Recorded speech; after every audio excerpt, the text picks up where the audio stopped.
Hi everyone, I'm Cheryl Clowes. I'm the project support worker for Creative Alternatives.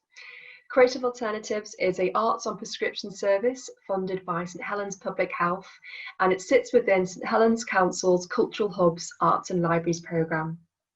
To celebrate National Libraries Week and to share our support for World Mental Health Day, which is happening on Saturday the 10th of October, we wanted to make a creative activity that you could take part in from home.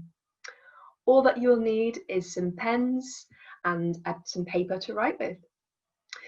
To get us started, I'd like to lead us into a short mindfulness exercise. And this is just to help us feel a little bit more present and relaxed and ready to get creative.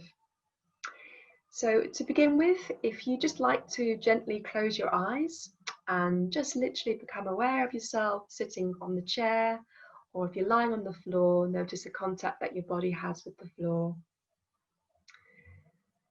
And then take a deeper breath in through your nose and out through your mouth.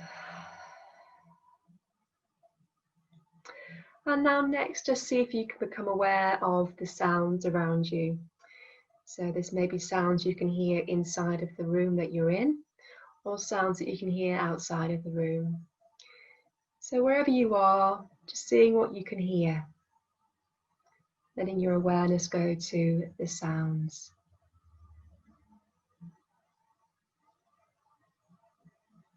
And then next, seeing if you become aware now of your breath in your body.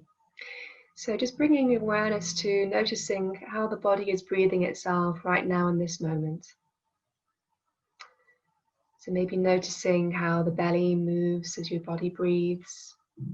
Your chest moves up and down as you breathe. Or you might even notice the gentle passing of the air moving through the nostrils, through each in-breath and each out-breath.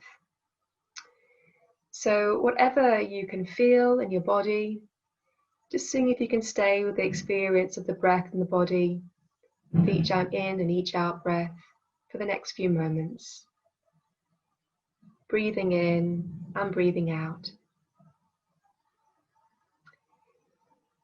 And then again, just becoming aware again of yourself sitting here in the chair, or the sensation of the body on the breath and the body on the ground.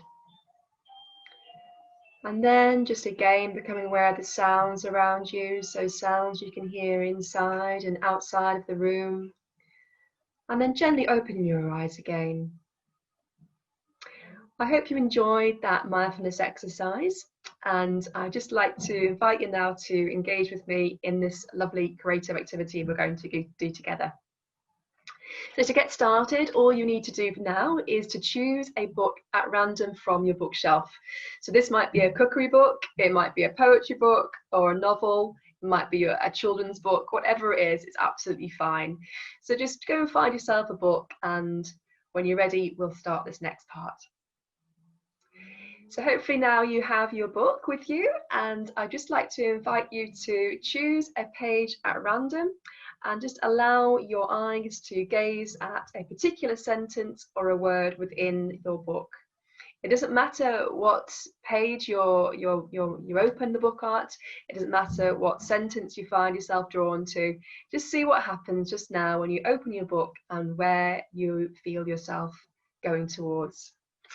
So I'm going to open my book now and choose my sentence, and it says, "There was a door to knock at, and there was dozens to pick from, some on the front, some at the side, some that didn't seem real."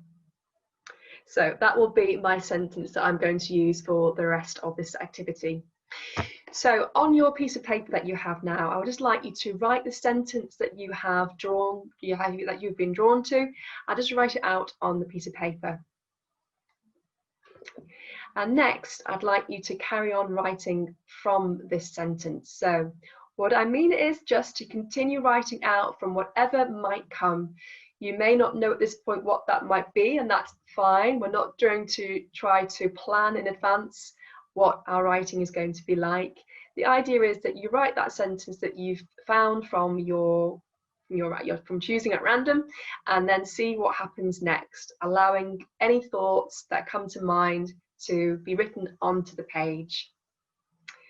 Take your time to do this, but don't ponder around what choice of words to use, and see if you can just do the writing without censoring yourself in any way. So without crossing things out or scribbling things out and saying, oh, no, that's no good, I must write something better. Just whatever you write is enough, and it's just a way of you filling a page about one size of A4 for the next couple of minutes. So, and also, yeah, remember that you know, this is the first time perhaps you've done something like this. So go kind on yourself and give yourself some space to just have a bit of fun and see where it might lead you. And if you end up writing and feeling like you can't find anything to write at all, and you might even write, my head feels empty, I don't know what to write next, I've no clue where this is going, and that can be, you know, that can be great to get that on a piece of paper. So don't worry, and just see what happens as you write onto the piece of paper. So now I'd like to invite you to look over your work and circle or underline any words that jump out to you, that maybe are surprising or inspire you in some way or stand out, and for whatever reason. Just give those words a bit of attention right now and circle or underline them.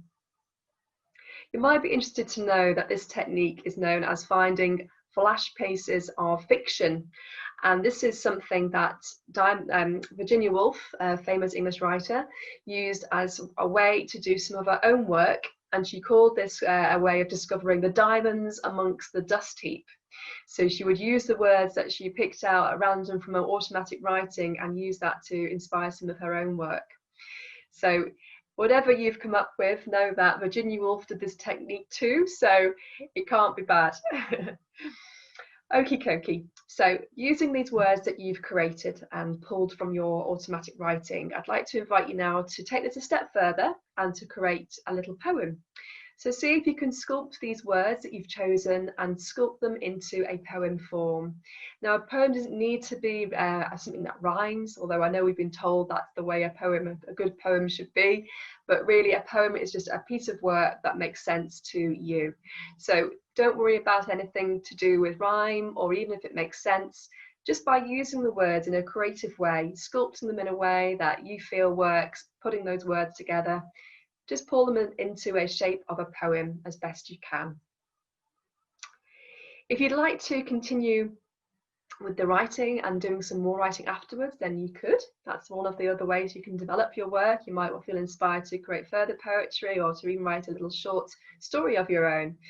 If you'd like to, or from the writing that you've done today, to take a step further, you might want to do a little bit of sketching around your writing. So maybe looking at some of the images that have come up in your poem and seeing if you can do a bit of sketching or artwork around them. And you might want to actually put your poem up somewhere so you can reflect back on your experience of doing this activity today, and hopefully that'll provide a little bit of inspiration for the days to come. So I hope very much that you've enjoyed being with me this morning or afternoon or evening, whatever it is you're doing this activity today, and that you take a little bit of inspiration for the rest of your day. If you'd like to find out more about Creative Alternatives, you can contact us.